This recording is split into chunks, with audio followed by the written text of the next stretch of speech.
크리스마스 카드 보면 항상 있는 그 그림 있잖아요. 아기 예수가 태어나는 장면. 정말 익숙하죠. 근데요, 만약에 이 그림이 그냥 탄생의 한순간을 찰칵 찍은 게 아니라 예수의 탄생부터 죽음, 심지어 부활까지 그 모든 이야기를 한 폭에 담고 있다면 어떠실 것 같아요? 오늘은 바로 이 성탄 그림, 성탄 이콘이라고 하는데요. 여기에 숨겨진 아주 깊고 놀라운 상징들을 같이 한번 파헤쳐 보려고 합니다. 자, 여기 15세기 러시아에서 그려진 성탄 이콘이 하나 있습니다. 그림 한가운데에 갓 태어난 아기 예수가 있고요. 그 주위로 마리아와 요셉, 천사들, 동물들이 보이네요.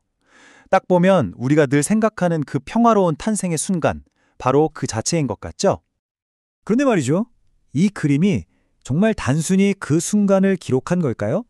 어쩌면 여러 다른 시간대의 사건들과 아주 깊은 신학적인 메시지를 이 한 장의 그림 안에 전부 압축해 놓은 하나의 거대한 서사시 같은 거라면요? 사실 이 그림은 우리가 보는 것보다 훨씬 더 많은 이야기를 담고 있습니다. 자, 첫 번째 파트에서는요, 이 성탄화가 어떻게 글이 아닌 그림으로 된 성서 역할을 하는지 한번 들여다보겠습니다. 정말 빼곡하게 정보와 상징으로 가득 차 있거든요. 먼저 마리아부터 한번 볼까요? 보통 성모 마리아 하면 아기 예수를 품에 안고 위엄 있게 앉아있는 모습을 많이 떠올리잖아요. 그런데 여기서는 출산을 막 끝낸 산모처럼 지친 모습으로 자연스럽게 누워있어요. 이게 에페소 공의회 이후에 나타난 변화인데요. 마리아가 신의 어머니라는 신성함과 동시에 예수를 낳은 한 인간으로서의 모습도 함께 강조하기 시작했다는 걸 보여주는 거죠. 그리고 이 그림의 주인공, 가장 중심에는 당연히 아기 예수가 있습니다. 어두컴컴한 동굴 속에서 유일하게 환하게 빛나고 있죠. 그런데요, 이 아기가 누워있는 구유랑 아기를 감싸고 있는 저 천, 저기에 아주 중요한 비밀이 하나 숨겨져 있습니다. 바로 요람이면서 동시에 무덤이다 라는 상징입니다. 자, 그림에서 아기가 누운 구유 한번 자세히 들여다보시겠어요? 이게 그냥 평범한 여물통이 아니라 꼭 돌로 만든 무덤처럼 생기지 않았나요? 그리고 아기를 감싸고 있는 저 천은요, 나중에 십자가에서 돌아가신 예수의 몸을 감싸게 될 바로 그 수혜를 떠올리게 합니다. 맞아요. 그러니까 이 그림은 예수의 탄생을 축하하는 바로 그 순간에 이미 그의 죽음과 부활까지도 함께 이야기하고 있었던 거죠. 주변에 있는 다른 것들도 다 의미가 있어요. 소와 나귀는 각각 유대인과 이방인을 상징하고요. 결국 이들 모두가 구세주의 탄생 앞에서 경배하게 될 거라는 걸 보여줍니다. 그리고 저 위에서 밝게 빛나는 별, 저 별은 그냥 별이 아니라 삼위일체를 상징하면서 하늘의 뜻이 이 땅에서 이루어졌다는 걸 알려주는 신호인 셈이죠. 자, 그럼 다음으로 넘어가서 그림 속에 등장하는 다른 인물들은 이 거대한 이야기 속에서 또 어떤 역할을 맡고 있는지 한번 살펴보겠습니다. 한 명 한 명 다 자기만의 스토리가 있거든요. 오래전부터 불려온 성탄 찬미가의 한 구절인데요. 이 구절이 이 그림의 분위기를 정말 완벽하게 설명해 주는 것 같아요. 하늘과 땅, 인간과 자연, 말 그대로 온 세상이 예수의 탄생이라는 이 하나의 사건에 다 함께 참여하고 있다는 걸 아주 시적으로 표현하고 있죠. 그림 왼쪽 아래를 한번 보세요.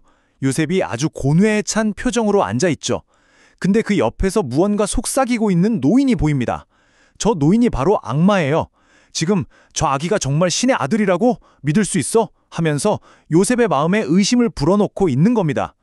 이건 기적 앞에서 흔들리는 우리 인간의 나약함을 보여주는 상징이죠. 그리고 이 모든 상황을 마리아가 조용히 지켜보고 있습니다. 자, 이제 조금 더 복잡한 그림을 보면서 이 이콘들이 어떻게 서로 다른 시간대의 사건들을 하나의 화면에 담아내는지 한번 확인해 보겠습니다. 이걸 미술사에서는 연속적 서사 기법이라고 부르기도 해요. 이 19세기 러시아 이콘을 보면요. 와, 정말 이야기가 훨씬 더 많죠. 꼭 영화 한 편을 한 장의 그림으로 요약해 놓은 것 같아요. 여러 장면들이 시간 순서 같은 건 상관없이 한 화면에 동시에 그냥 쫙 펼쳐져 있습니다. 자, 한번 같이 짚어볼까요? 그림 위쪽을 보면 동방 박사들이 별을 따라서 예루살렘으로 가고 있죠. 그리고 이 소식을 들은 헤로드 왕이 아기들을 전부 죽이라는 정말 끔찍한 명령을 내리는 장면도 보이고요. 그 와중에 천사의 경고를 들은 요셉의 가족이 서둘러서 이집트로 피신하는 모습도 있어요. 이렇게 예수의 탄생을 둘러싼 여러 중요한 사건들이 마치 영화의 한 장면처럼 한 화면에 모두 담겨 있는 겁니다. 여기서 잠깐 역사적인 배경을 좀 짚어보면요. 원래 6세기까지는 예수의 탄생을 1월 6일에 기념했어요. 동방박사가 경배하러 온 날이랑 합쳐서요. 그러다가 나중에 예수의 신적인 면모뿐만 아니라 완전한 인간으로서의 면모를 더 강조하기 위해서 우리가 아는 12월 25일로 날짜를 옮기게 된 겁니다. 자, 이제 이번 분석의 가장 핵심적인 부분입니다. 어떻게 이 탄생의 장면에 그리스도의 죽음과 부활, 즉 순환의 사건들이 직접적으로 녹아들어가 있는지 그 연결고리를 한번 찾아보겠습니다. 이 표를 보시면 모든 게 아주 명확해집니다.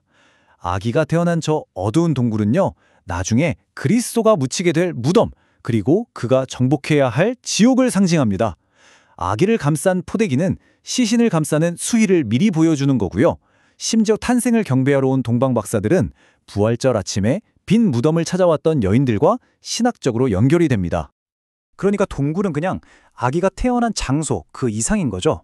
그건 바로 죽음의 공간, 무덤을 상징하는 겁니다.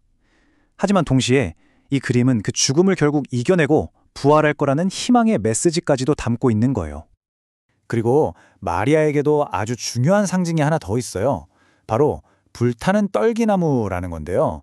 구약 성경에서 모세가 봤던 불이 붙었는데도 타서 없어지지는 않던 그 신비한 떨기나무처럼 마리아 역시 신성한 존재인 예수를 몸에 품었지만 그 거룩함에 의해 소멸되지 않았다는 아주 깊은 신학적인 의미를 담고 있는 겁니다.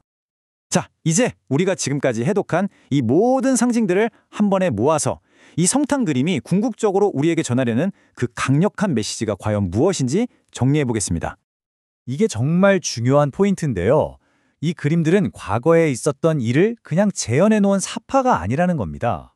오히려 탄생에서부터 죽음, 그리고 부활에 이르기까지 그리스도의 이야기 전체가 가진 의미를 담아낸 한편의 시각적인 설교이자 신앙 고백이라고 할 수 있는 거죠. 다시 한번 이 복잡한 그림을 볼까요?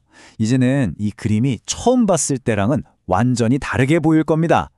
그림 속 각각의 장면과 인물들이 어떻게 서로 연결되어서 탄생과 죽음, 그리고 부활이라는 하나의 거대한 메시지를 만들어내고 있는지 눈에 들어오실 거예요. 그냥 그림이 아니라 의미가 겹겹이 쌓여있는 층으로 느껴지는 거죠.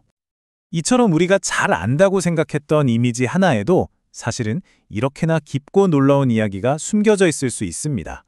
그렇다면 우리가 매일 무심코 지나치는 다른 그림이나 사진, 심지어 영화 포스터 같은 것들 속에는 또 어떤 이야기들이 우리를 기다리고 있을까요? 아마 오늘부터는 세상을 보는 눈이 조금은 달라지지 않을까 싶습니다.